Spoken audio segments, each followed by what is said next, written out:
할렐루야. 오늘도 주님의 크고 놀라우신 은혜와 평강이 여러분에게 함께 하시기를 간절히 축복합니다. 11월 6일 수요일, 오늘 우리에게 주시는 하나님의 말씀은 디모데전서 3장 8절로 16절입니다.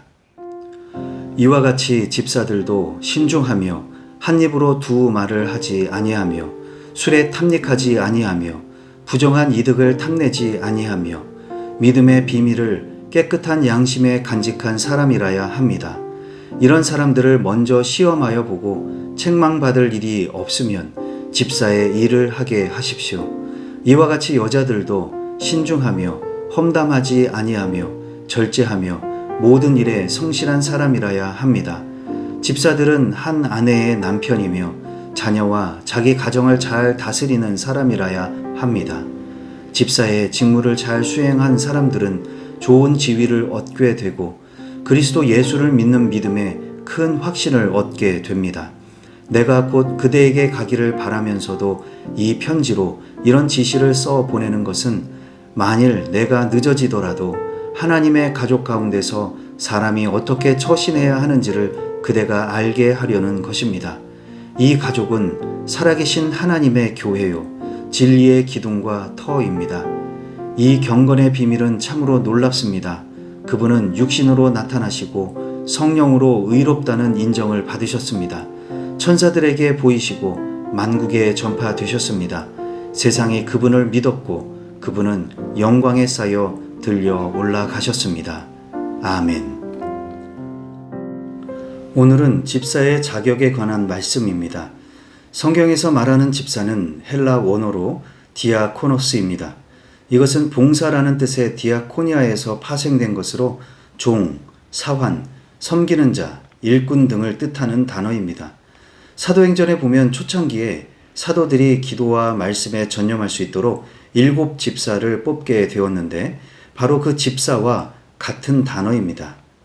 그들은 봉사하고 구제하는 일을 위해 세워졌지만 스데반 집사같이 전도하고 말씀을 전하는 일도 병행했습니다. 그러므로 성경에서 말하는 집사는 오늘날의 장로의 직분을 일컫는다고 보면 더 맞을 것 같습니다. 이 외에도 헬라어에는 배 맨 밑바닥에서 노를 젓는 노예를 지칭하는 휘페레테스 또는 육체적 노동을 해야 하는 노동자를 뜻하는 엘가타스라는 단어도 있습니다. 사도 바울은 본인 자신은 물론 자신의 동역자들에게 이와 같이 그리스도의 일꾼, 종, 심지어는 노예라는 단어를 빈번하게 사용했습니다.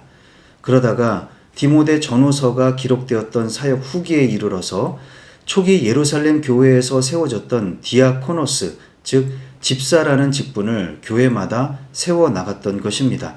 바로 그 디아코노스 집사는 어떤 사람인지를 설명하는 것이 오늘 본문의 주된 내용입니다. 역시 오늘 본문은 8절에서 이와 같이라는 접속사로 시작합니다. 이것은 앞전에 얘기했던 감독의 자격을 말하는 것으로 집사는 감독의 자격을 포함해서 다음의 자격도 갖춰야 한다고 말씀하고 있습니다. 그들은 한 입으로 두 말을 하지 말라고 했습니다. 자기가 한 말에 대해서 신뢰가 없으면 안 된다는 것이죠. 이럴 때는 이렇게 말하고 저럴 때는 저렇게 말하는 지도자를 누가 따를 수 있을까요? 술에 탐닉하지 말라고 했고 부정한 이득을 탐내지 말라고 했고 믿음의 비밀을 깨끗한 양심에 간직하고 있어야 한다고 했습니다. 믿음의 비밀이 무엇일까요? 그것은 오늘 본문 14절 이하에서도 말하고 있습니다. 바로 우리가 믿는 예수 그리스도가 믿음의 비밀이요 경건의 비밀입니다. 집사는 항상 그 마음에 예수 그리스도에 대한 믿음과 소망과 사랑, 은혜와 감사가 있는 사람이어야 합니다.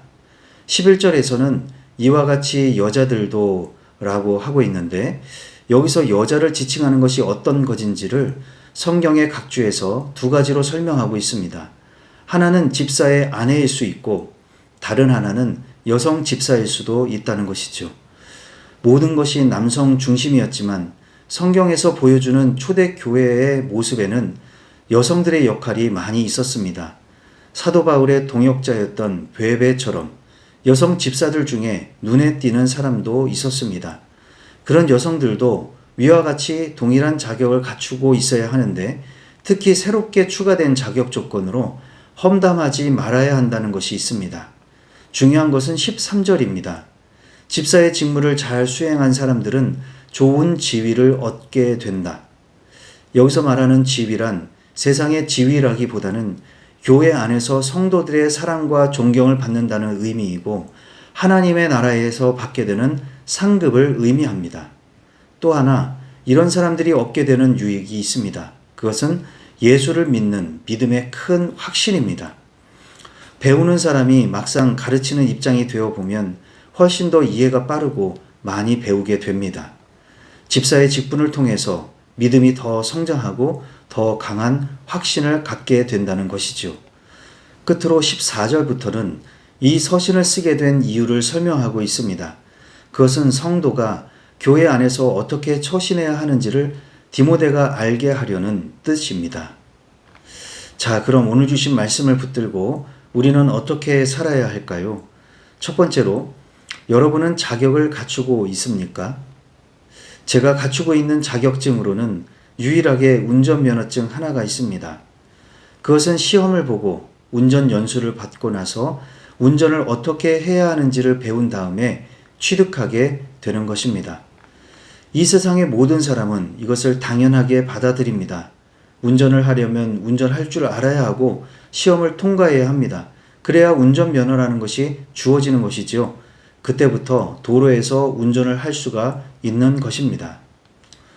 그러나 운전면허를 취득하고 운전을 시작한다고 해서 그 다음부터 운전을 잘하고 운전을 똑바로 하는 것을 소홀히 할 수는 없는 것입니다. 어쩌면 운전대를 잡고 운전을 시작하면서 초보에서 벗어나 베테랑이 될 때까지 더 긴장하고 계속해서 배워 나가야 하는 것입니다. 심지어 아무리 운전의 베테랑이 되었다 할지라도 항상 조심하고 항상 주의해서 운전을 해야 합니다. 원숭이도 나무에서 떨어질 수가 있는 것이니까요. 오늘 성경에서 감독이나 집사 등 직분자가 갖추어야 할 자격 조건을 말하고 있는 것은 이런 조건을 100% 충족해야만 직분을 수행할 수 있다는 것을 말하려는 것이 아닙니다. 10절에서 말씀하고 있는 것처럼 이런 조건들에 대해서 책망받을 것이 없으면 그 직분을 감당하게 하자는 것이죠. 이것을 네거티브 조건이라고 여긴다면 이 세상에서 감독이나 집사같이 직분자를 세우는 것이 정말 어렵게 될 것입니다. 저부터도 목사로서 어떤 자격을 다 갖추었기 때문에 목사가 되는 것이 아닙니다. 지금도 부족함이 많고 오늘 성경에서 말하는 자격 조건에 대해서도 부끄러운 것이 한두 가지가 아닙니다. 이 말씀이 직분자의 자격에 대해 추구하는 것은 이런 기준도 없이, 이런 기준과 상관없이 아무나 직분자로 세우려는 교회의 태도입니다. 경험이 많거나 세상의 지위가 높다거나 돈이 많거나 인기가 많다거나 이런 세속적인 자격 조건으로 교회의 리더를 세울 수는 없는 것이죠. 또한 직분자로 세워진 사람도 마찬가지입니다. 자신이 갖추어야 할 자격 조건이 무엇인지도 모른 채 아무 양심의 가책이 없이 자기 마음대로 직분을 수행할 수는 없는 것이죠. 조건을 100% 갖추면 더할 나위 없이 좋겠지만 조금은 흠이 있더라도 공동체의 책망을 받을 정도가 아니라면 직분을 맡겨야 합니다. 아니, 이럴 때에만 겸손한 척하며 사양하지 말고 감사하는 마음으로 직분을 맡아야 합니다. 그리고 내가 이런 점이 부족하구나, 저런 점이 부족하구나 깨닫고서 날마다 그 조건을 충족하기 위해 힘써야 할 것입니다. 그런 저와 여러분이 되시기를 간절히 소망합니다. 두 번째로, 처신을 잘 하고 있습니까?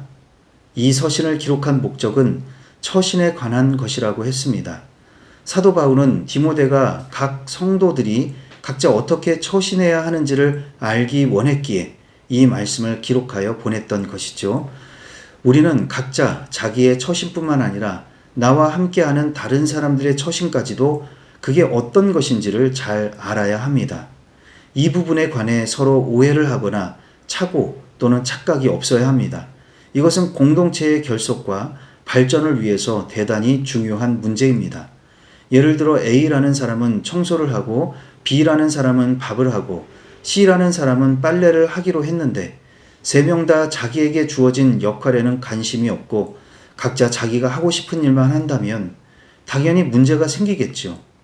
부부 사이나 직장에서나 사람이 사는 곳에서는 어디서나 이런 부분에 대해 공동으로 합의된 것이 필요하고 서로 이해하고 있어야 합니다. 이런 부분에 있어서 좋은 리더는 따르는 사람들이 각자의 처신이 어떤 것인지 잘 안내하고 도움을 주거나 격려할 수 있어야 합니다. 혹여나 갈등이 발생할 때 또는 갈등이 일어나기 전에 미리 상호 간에 조정을 해 줄 수 있어야 합니다. 저부터 한 교회의 담임 목사로서 이런 부분에 대해 잘 감당할 수 있도록 반성해 봅니다. 여러분도 각자의 처신은 어떠한지 돌아보시고 앞으로 무엇을 이해하고 조정해야 할지를 살펴보시기 바랍니다. 오늘도 성령님과 동행하며 나의 자격에 대해 진지하게 점검해 보시고 아직 부족한 점에 대해서는 좀 더 채워 나가시기를 바랍니다. 또한 가정에서, 일터에서, 교회에서 나의 처신은 어떠한지, 또한 다른 사람들의 처신에 대해 내가 판단하던 것 중에서 혹시 오해는 없었는지, 조정이 필요한 것은 없는지 살펴보시기 바랍니다. 우리 모두 부족하고 연약하지만 주님이 함께 하심으로 조금씩 더 나은 주의 종들이 다 되시기를 주님의 이름으로 축복합니다. 기도하시겠습니다. 사랑과 은혜가 풍성하신 하나님 아버지, 오늘도 말씀으로 새날을 열어주시니 감사를 드립니다. 자격 없이 이 큰 은혜를 누리고 구원받은 저희들, 이제부터라도 하나님 나라의 백성에 합당한 자격을 갖추기 원합니다. 가정에서나 직장에서나 특히 교회에서 주님께서 주신 직분, 신분에 어울리는 사람이 되게 해 주시고 모자라는 자격을 날마다 채워 나갈 수 있도록 인도해 주옵소서. 또한 우리의 처신이 어떠했는지를 점검해 봅니다. 역시 주님이 허락하신 가정에서, 일터에서, 교회에서 나의 처신을 점검해 보고 부족한 것, 고쳐야 할 것은 없는지 깨달아 알게 하여 주시옵소서. 또한 다른 사람의 처신에 대해 나에게 오해가 없었는지도 깨닫게 하시고 서로 이해하며 하나님이 기뻐하시는 대로 처신할 수 있도록 도와 주시옵소서.